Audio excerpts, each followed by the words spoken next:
রামনগরের ঝাউগেরিয়া এলাকা থেকে উদ্ধার হলো এক বিষধর কেউটের সাপ। পূর্ব মেদিনীপুর জেলা থানা এলাকার রামনগর এক ব্লকের ঝাউগেরিয়া এলাকা থেকে শঙ্করপুর বন দপ্তর উদ্ধার করলো কেউটে সাপ। বন দপ্তরের আধিকারিকদের সূত্রে জানা যায় এই কেউটে সাপকে বলা হয় মনোক্লেড কোবরা নাজা কাউথিয়া, যাকে মনোশেলেট কোবরা এবং ভারতীয় থুতুযুক্ত কোবরাও বলা হয়।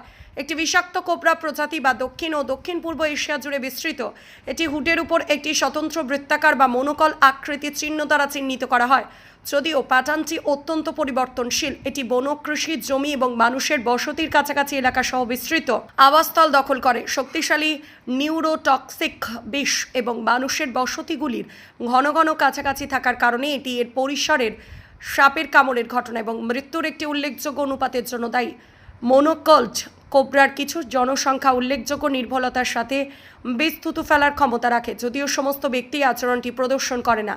এদিন বিষধর কেউটে সাপকে উদ্ধার করেন উপস্থিত ছিলেন শঙ্করপুর বন দপ্তরের সেকেন্ড ভিডিও অফিসার বনরক্ষী দয়াল পন্টা। এছাড়া উপস্থিত ছিলেন শঙ্করপুর বন দপ্তরের স্টাফ অতনু প্রধান, তাপস পন্টা। বিষধর কেউটে সাপ দেখে উদ্ধার করে নিয়ে যান। রামনগর থেকে নিজস্ব প্রতিনিধি রিপোর্ট, ডিএন আপডেট।